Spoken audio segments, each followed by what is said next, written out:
거의 피해 금액이 약 50억 정도. 어마어마하죠. 건물주가 부동산도 속이고 손님들도 속여가지고 전부 다 전세로 빼가지고 먹고 날랐다고. 네, 우리 모두가 최고가 되는 그날까지 렛츠 고봉.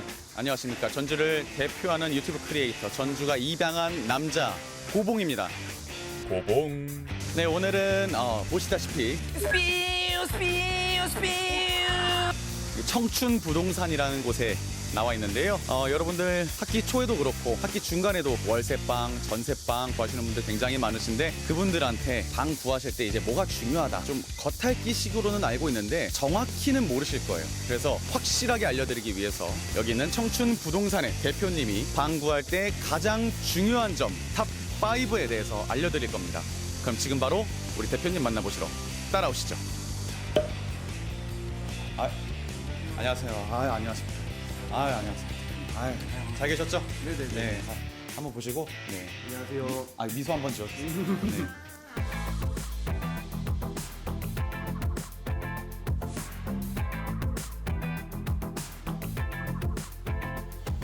항상 인터뷰할 때마다 하는 거지만 10초 자기소개 시간을 드릴 겁니다. 준비.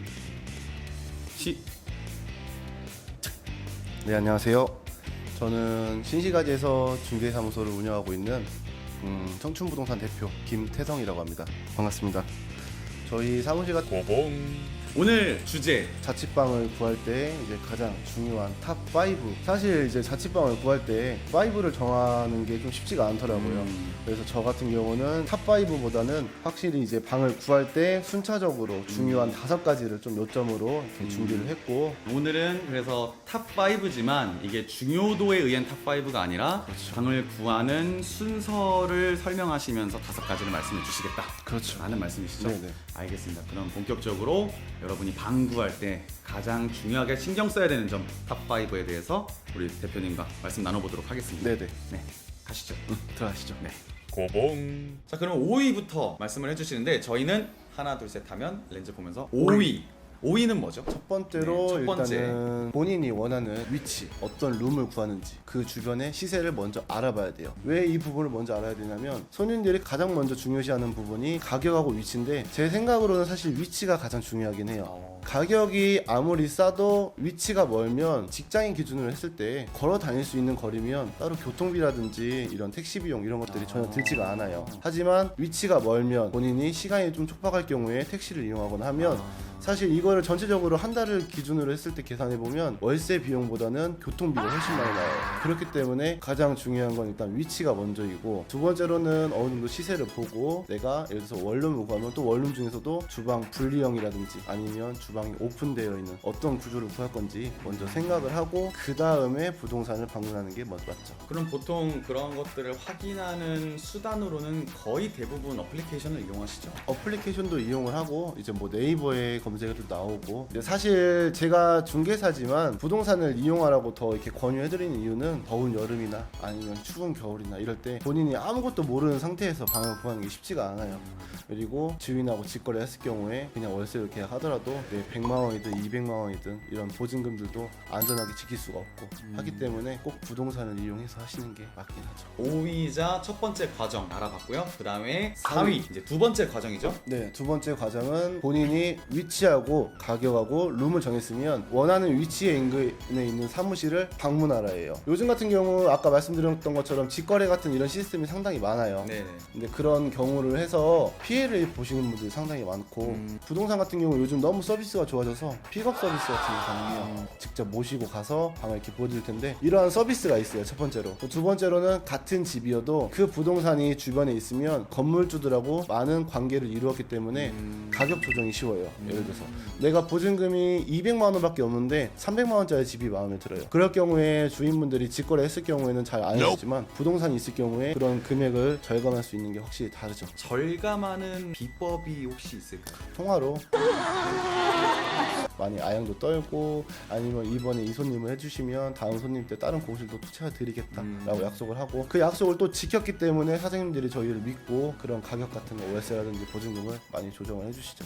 주인분들이 문자 메시지로 어디 건물에 몇 호에 어떤 원룸인데 가격이 이 정도 나왔으니까 임대를 해주세요라고 해서 A부터 Z까지라는 여러 개의 경우의 수의 부동산에 문자를 싹 돌려요. 그럼 저희도 받고 다른 동네에 있는 부동산도 받겠죠. 이렇게 문자를 주신 분도 계시겠지만 좀 연세가 있으시거나 네. 스마트폰이나 핸드폰을 잘 활용 못 하시는 분들은 직접적으로 오셔요. 저희 사무실에 건물에 몇 호 공실 나왔어? 라고 하면서 이렇게 매물이 접수되기 때문에 무조건 그 위치에 있는 사무실로 가셔야 돼요. 자, 그러면은 우리 두 번째 과정까지 알아봤고 이제 3위 세 번째죠? 네, 세 번째. 세 번째는 이제 저희가 부동산을 방문을 이제 하면 그 다음에 이제 집을 보러 가야 될 거 아니에요. 네. 이제 내부를 꼼꼼하게 확인하는 게 가장 중요해요. 어떤 걸 확인하냐면 예를 들어서 이제 채광, 현재 벽면 상태, 수도 어디에 파손된 부분이 있는지 없는지, 현재 옵션은 어떻게 되어 있는지 이런 것들을 확실하게 꼼꼼하게 확인하는 게 좋아요. 방 안의 상태를 볼 때 가장 좀 중요하게 봐야 될 상태는 일단은 전체적으로 채광이 가장 중요하죠. 거의 원룸 같은 경우는 건물이 건축이 될 때 남향 구조보다는 서향이나 동향이나 아니면 북향 쪽으로 많이 빼요. 그래서 사실 원룸을 내가 구한다고 했을 때 남향 원룸으로 구하시는 그런 손님들이 가장 힘든 조건이에요. 그 중에서도 도로를 끼고 있거나 아니면 건물에 막혀 있지 않아서 내가 현재 있는 그 창문이 햇빛이 들어오는 집이면 사실 그거는 채광이 좋은 집이라고 보시면 되고, 그 다음으로 중요시하는 거는 이제 배수 같은 거죠. 수도나 수압이 어느 정도 나오고 물이 어떻게 잘 빠지는지 이런 것들을 확인을 하고, 그리고 안에 있는 시설물들이 뭐 예를 들어 냉장고가 있고 가스레인지가 있는데 대충 보시면 안 돼요. 그래도 좀 꼼꼼히 보셔가지고 이 부분들이 파손이 있는지 없는지 확인하셔야 돼요. 왜냐면 어떤 임차인분이 냉장고 안에 플라스틱 같은 그런 부분들이 있잖아요. 네. 저희 그런 부분이 깨져 있었어요. 근데 임차인은 사실 냉장고를 많이 사용하지 않고 본인이 혼자 거주하다 보니까 그런 부분을 사용하지 않고 밑에 칸만 사용하고 옆에 칸만 사용을 해서 그냥 냅뒀어요. 주인한테 말도 안 하고 1년이 흐른 뒤에 이분이 이제 계약이 만기가 되고 다른 집으로 이사를 가기 위해서 이제 정산을 하는데, 임대인이 왔더니 너 왜 냉장고에 이게 깨져 있냐라고 하는 거예요. 임차인은 내가 이거 사진 찍어두지 않았지만 거주하는데 문제가 없어가지고 딱히 말씀 안 드렸다, 이건 원래 그런 거다 라고 서로 이렇게 입장이 있더라고요. 근데 그거를 저희가 중간에서 이제 들었을 때 사실 임차인이 그냥 좋은 일을 하려고 말을 안 한 건데 임차인이 지금 피해를 입게 생긴 거예요. 이건 너무 그런 것들 때문에 하나씩 확인을 해가지고 파손된 부분이 있는지, 못자국이 있는지, 금이 가 있는지 이러한 부분들을 꼼꼼하게 확인하시는 게 가장 좋죠. 세 번째 과정은 이제 전체적으로 실내에 있는 구조물이라든지 이런 것들을 좀 꼼꼼히 알아봐야 된다 그렇죠. 라고 말씀해 주셨고, 그 다음은 2위. 네 번째로는 이제 집을 받고 하기 때문에 이제 계약을 해야 되는데, 네. 계약을 하기 전에 이제 부동산에 직접 가서 공부상의 서류를 확인해야 돼요. 첫 번째로 등기부등본, 그리고 건축물 대장, 그런 것들을 확인하는 이유는 일단 내가 계약을 하고자 하는 그 건물의 소유자가 이 사람이 맞는지, 부동산에서 서류를 딸랑 보여주면서 아 이게 맞으니까 그냥 해라 라고 하는 것보다 본인이 어느 정도 지식을 갖고 있어야 돼요.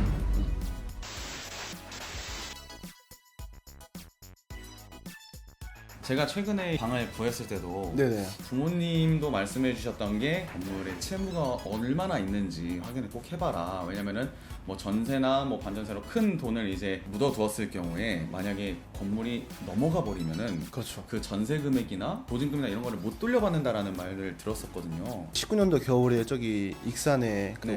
대 주변에 그러한 사례가 한번 일어난 게 뉴스로 나온 걸로 알고 있어요. 거의 피해 금액이 약 50억 정도. 어마어마하죠. 건물주가 부동산도 속이고 손님들도 속여가지고 전부 다 전세로 빼가지고 먹고 날랐다고. 아무튼 그런 사례가 있었는데 보증금이 얼마가 들어가냐에 따라서 달라요. 전라북도 기준으로 봤을 때 보증금이 5천만 원 이하인 경우에는 소액 임차인이라고 해서 우선적으로 배당을 받을 수 있는 배당력이 생겨요. 말씀하신 것처럼 반전세로 하면 거의 뭐 보증금이 2천이라든지 1,500, 3천 이 정도 들어가셨을 거예요. 그렇게 계약을 하면 사실 근저당권이 2억이든 3억이든 그렇게 위험한 건 아니에요. 왜냐면 그쪽보다 내가 우선적으로 최우선으로 먼저 받을 수 있는 금액이 따로 있기 때문에. 근데 이거는 또 이제 그 건물이 근저당권 설정되어 있는 그 채권 최고액이 몇 년도에 설정이 되어 있냐에 따라서 또 내가 최우선 변제를 받을 수 있는 금액이 달라요. 과거로 돌아가면 예전에는 뭐 1,000만 원, 1,300만 원, 최근 같은 경우는 2016년도부터는 제가 알기로는 1,700만 원까지 가능한 걸로 알고 있어요.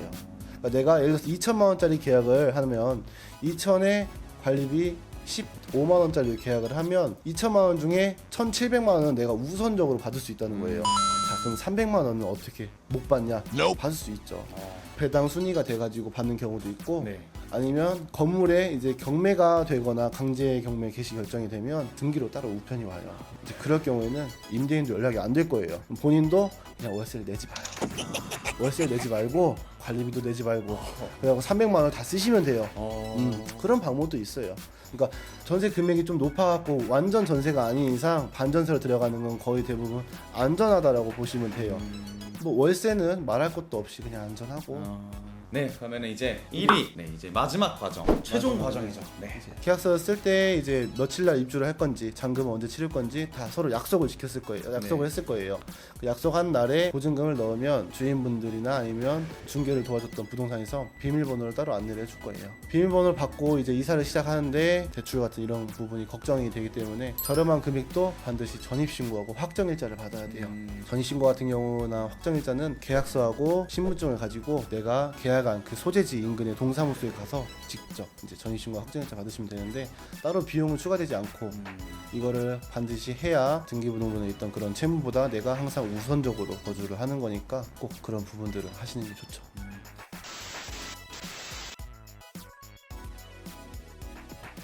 자, 이제 1위까지 마지막 과정까지 네네. 다 알아봤는데 시청자분들을 위해서 다시 한번 정리의 시간을 좀 가져보자면 네네. 순차적으로 자, 첫 번째가 뭐였죠? 첫 번째는 이제 내가 원하는 룸 구조 그리고 가격 그리고 위치를 먼저 알아봐야 됩니다. 그리고 두 번째는 두 번째는 이제 위치를 알아봤다면 그 위치 인근에 있는 사무실을 직접 방문을 해야 됩니다. 네, 그리고 세 번째. 세 번째로 부동산하고 같이 해서 방을 보게 될 텐데 방을 보실 때 이 가격에 포함되어 있는 것은 어떤 것들이고 방향, 채광, 수압, 배수, 전기 이런 벽면 이런 부분하고 옵션 같은 부분들을 확인해가지고 내부를 꼼꼼하게 확인을 합니다. 네, 그리고 네 번째. 그 건물에 현재 소유자는 누구고 현재 대출은 어느 정도 있고 다른 권리 관계에 문제가 없는지 이런 것들을 확인을 합니다. 네, 그리고 마무리 다섯 번째는 마지막으로 이제 계약을 했다면 이제 내가 잔금을 치르는 날에 직접 잔금을 치르고 그 목적물을 점유한 상태에서 인근에 있는 동사무소에 가서 전입신고하고 확정일자를 받고 그리고 마지막으로 이사를 하면서 내부 시설물들을 한 번 더 확인하는 게 가장 중요하죠. 요즘 같은 경우는 이제 스마트한 시대다 보니까 네. 중개사들이 매물 같은 걸 찾기가 쉬워요. 그러니까 본인이 원하는 그런 조건이라든지 이런 게 있으면 거짓 없이 처음부터 말씀을 해주시는 게 가장 중요할 것 같아요. 왜냐면 애완동물을 키우시는 분인데 키운다는 언급이 전혀 없다가 이제 계약도 하고 입주도 했는데 갑자기 애완동물을 키워가지고 그 계약이 파기될 경우에 결국 손해를 보는 거는 이제 임차인 본인이거든요. 이제 그런 것들을 확실하게 처음부터 말씀을 드려서 누릴 수 있는 그런 권리를 충분히 누리시는 게 가장 좋다고 생각이 듭니다. 고봉. 네, 새파란 청춘들, 새파란 젊은이들이 일하는 곳 청춘 부동산에서 우리 김태성 대표님과 함께 방 구할 때 가장 중요하게 신경 써야 되는 점 탑5 오늘은 중요도가 아닌 그 과정상에 필요한 부분들을 한번 되짚어 봤습니다. 오늘 영상 역시 즐겁고 유익하고 재밌고 마음에 드셨으면 좋아요와 구독하기 꼭 한번 눌러주시고요. 저는 또 다음번에 좋은 분들 그리고 좋은 장소에서 좋은 영상으로 또 다시 찾아뵙도록 하겠습니다. 오늘도 역시 렛츠 고봉 사인에 맞춰서 자기 PR 시간 10초를 드리고 저는 이만 물러가도록 하겠습니다. 자, 렛츠 고! 봉! 네, 저희 전주 청춘부동산은 전주의 모든 매물을 이제 관리를 하고 있으니까 혹시라도 저희 도움이 필요하시면 언제든지 연락 주시기 바랍니다. 네, 감사합니다.